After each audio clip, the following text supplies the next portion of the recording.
Hello everybody, welcome back to the channel. In today's video, we're going to be talking about sniper support options, as some weapons have received buffs and nerfs, and it kind of rebalances some stuff. And this is regardless of which sniper you want to use. Obviously, the top tier ones right now are the Kar 98 and the Swiss. Those are kind of going head to head, a lot based off preference of reticle, which really is an issue now, but also how far the guns zoom in. Second to that is probably the SPR. Then you go a little bit further out, and then you can kind of use whatever you want. ZRG, HDR, and there's a lot of healthy snipers to choose from, regardless if you want Pellington or Tundra or whatever. But once you have that, you want to use those, you need a weapon to pair it with. And we're going to talk about what is necessary for those types of weapons and what I think currently is the meta for that sniper support option. So if you enjoy the video, learn something new, please do me a favor, hit the like button. If you're brand new, want to find your way back, double check, make sure you are subscribed with notifications on. So in this particular case, I've actually used at least 3 of these. I haven't used them all just because they didn't really change some of them, but I changed them before. I think the Cold War AK-47 is still going to be a solid option, which we'll talk about why. The Farah is still an okay option. I think the XM4 is still pretty good, but a little bit harder to use up close, and that's something you got to be aware of because of the tweaks to the headshot damage, chest shot damage, especially if you're going to be pushing buildings. So you just got to understand some of the strengths and weaknesses of it, but we're going to talk through those various things and give you specific loadouts for each one. Ideally, sniper support's almost always going to be better in solos or duos, because what happens is a lot of times when you go into trios and quads, you might opt for a 60 round mag instead of a 45 because you want to be able to deal with more people. But by adding on that 60 round mag over 45, you could easily be slowing down your aim down sight by 50 to 60, even 70 milliseconds depending on the weapon, which could put you at a huge disadvantage and make that gun almost unviable for close range, unless you just happen to be pre-aiming a doorway and then you're taking advantage of the TTK, but not the slow aim down sight.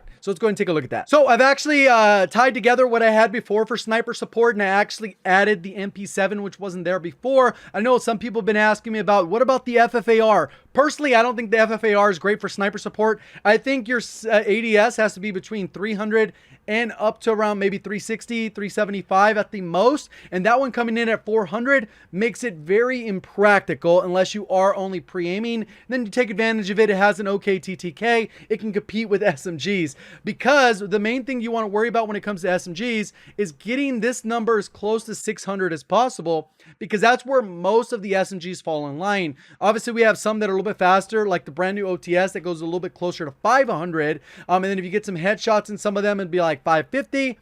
So you're going to want to make sure to know that you shouldn't be pushing those types of engagements, because you are going to force yourself where you're giving the enemy the advantage if they're using a standard SMG. And there's a few exceptions to this, and I think that's why these two are going to kind of rise to the top as some of the best sniper support options. So right there, you can see I've extended it out there. So we added the headshots in the mix, and this kind of clears things up a little bit. And what you'll notice is with the XM4, if you get at least one headshot, it brings that TTK back down under 600. So that's where it's competitive. You can be accurate with those headshots. You'll still get a very reliable TTK of 585. At range, it's the same thing. You only need one headshot in the mix to bring that TTK from 750-ish all the way down to 666. So that is kind of what's going to allow the XM4 to still do okay, but it's not going to outshine every SMG the way it did before this update.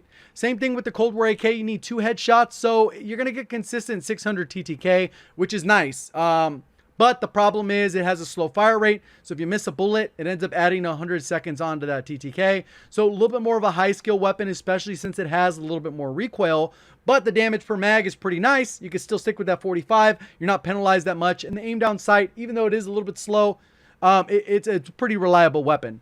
Then we come down to the M4. Same thing. The M4 is built very similar to the XM4. But the XM4 has a little bit better mobility. You need the one headshot to bring it sub 600. So it's still pretty solid. But at range, you'd need 2 headshots to get the 667. So technically, that puts the XM4 as a better sniper support, even though the M4A1 is a solid option if you prefer Modern Warfare weapons. Then we have the Milano, which it's kind of been a sleeper for a while, and then it kind of came into it where people are using the 3X on it. It's still very good at that. Headshots just basically don't do anything now. You get a consistent, reliable 571 TTK. That is with the open bolt delay. If you factor out that open bolt delay, it brings it down to around 520. And the same thing with the 683. it ends up bringing that down to 620. So it has a very reliable and very consistent TTK for both of those, because you're not going to get like these ultra, it's not going to feel like it's melty all of a sudden, like some of these where it's like, man, you need 3 headshots. The time you get the 3 headshots, you're like, damn, it melted them. Like we're going to see with the Farah, it's just a little bit less practical. Then we have the Ram 7. You can see that the Ram 7 here, if you get 2 headshots in the mix, it can still have a very good TTK, but it burns through ammo per mag, or damage per mag. It isn't all that great. And then we have the Farah, which is kind of slow end of all of these. It's a 300. Like I said, you want to get as close to that number as possible, almost treating it like an SMG, and then you're going to snipe everything 50 meters and above. If you struggle with the recoil at one of these weapons around 45 to 50 meters, it's not the weapon for you. Basically straightforward. You can try all you want, but if you're not hitting people with the recoil of these setups, you're going to sacrifice too much by swapping these certain attachments out. Then we have the Farah. Like I said, you need the 2 headshots or 3 headshots and then 2 at range. So it does a little bit better once you get beyond that 30-ish meters. But it's a small window where you're going to actually take advantage of the 2 headshot TTK. Then we have the MP7, which ends up being a very reliable option. You get 2 headshots in the mix. Less practical, but you still end up with the 568, no open bolt delay. It's right there with the Milano. It also has a 60 round mag. When it comes to the longer range, you got to get at least 1 headshot in the mix, but considering the weapon, you need a lot of shots to kill. 1 headshot is pretty practical and reliable, and it gives you a very solid TTK, even though this one is on the slower end of all of these weapons. So that kind of gives you a general layout. If you want to be a little bit more visual, I already have this set up also on True Game Data if you want to kind of look that over, but this is kind of how I've built these individual setups. So as you can see, this is kind of how I built them out, and you'll see all the attachments on the screen right here. So you could just go ahead and screenshot that if you're wondering specifically what is a solid sniper support. And then we'll talk about some various things because it's super visual on here. It makes it super easy to kind of explain what's going on. So what we'll focus on first is the extremities. And what you'll notice is when you hit extremities, all these TTKs are a little bit all over the place. But the main one that tends to come out really good and that benefited from some of the balancing changes is the AK-47. So if you manage to shoot people in the feet, because now it has a consistent TTK for chest, stomach, and feet, you're going to end up that reliable TTK of 600, and it ends up being the fastest if you manage to hit anywhere. And then you get some headshots in the mix. Remember, we need a couple, and then I'll lower that number even more. We can also see that the Farah ends up doing pretty good because it also has that 5.56 capabilities where pretty much it does the same damage like the way they've modified a lot of these guns. Then it comes up to the Ram, which is cool. It's a little bit slow, and then these ones start to slow. But in a reality, most of the time we are not just hitting extremities, we're hitting the stomach as well. And this is kind of what held the QBZ out of it. I think if it had a consistent TTK across the chest, stomach, and limbs, I think it could be a strong sniper support. Since it doesn't have that capability, it's a little too inconsistent, at least for me. Even though it could be decent at range, it doesn't perform as well because of the damage differences in the TTK as you go from chest, stomach, and limbs.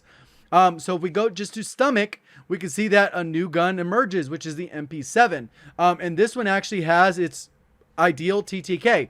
So where other ones may struggle, you can see it does drop off right around 13, 14 meters when using that monolithic and the recon, which gives you the max range and bullet velocity. So combining those, you do get that benefit. If you want a little bit faster aim down sight, you could always drop the barrel and put on one of the other barrels that's a little bit faster, but it doesn't give you quite as much bullet velocity and range. Then when we go ahead and kind of look at the chest, this is where it kind of evens out because this is where most of the time you should be aiming for most people. And the SMGs, no surprise, up close, they come out ahead. But look at the range just on this Milano, where it's going to excel at all these. You're going to get this reliable TTK all the way across up to about 23 meters. So super easy to use there. And then when we look at it, it does drop off. But then its TTK is still reliable across the board, even with the open bolt delay included. If we remove that, you can see it comes out miles ahead. So I talked a little bit about this on stream. If you guys are interested in a little bit more understanding about how to test if something has an open bolt delay and how it's actually impacting gunfights, I could do a little bit more in-depth video, but that's something you guys would have to let me know down in the comment section. So if we go ahead and keep that involved, then the next one up, Beyond that is this purplish one, which is the AK-47. So you can see the AK-47 still has a home based off of those factors. And then it comes up to the FARA, which is a little bit slower, but still relatively easy to use. And then we bump up and we get the Ram 7. And then, you know, way up here is the XM4 and the M4 pretty much tied, where they're dropping off at different distances. Right here, XM4 drops off a little bit further, not quite as far as the M4. So the M4 actually will shine in this little area here, kind of where it's dropping off. But overall, you're still be better off with the AK-47, the Milano, or the MP7. Those are probably like my top 3. So we'll go ahead and talk about the loadouts as we do it, but they're obviously on screen. So now let's go ahead and take a look at them in game. So for the Milano, which I think is the #1 build, you would get rid of the Tiger team. You could put on a Field Agent grip because they did nerf the recoil. If you want to stick with the iron sights because you feel really comfortable with them, you can go with the Raider stock or the Tiger team. And then you're pretty much set. But if you want a Microflex LED, which I've included, that's kind of how you would build it out, and you would swap this for the Ranger so you get max bullet velocity. And that's kind of the overall build you would have, and that's kind of how it's different from the standard Milano build. You get a little bit extra bullet velocity, so more oomph behind those bullets, so they'll actually go where you're aiming. When it comes to the MP7, I know it's been a little while, it's kind of odd to say, but they have lowered the TTKs to kind of make it a little bit easier. If you do want to use this primarily as an SMG, you would keep the Merc because then you get the better hipfire spread. But if you want to build this more for a ranged option like a sniper support, you would put on the Commando because then that helps a little bit more with the recoil since you don't really need to worry about the hipfire as much.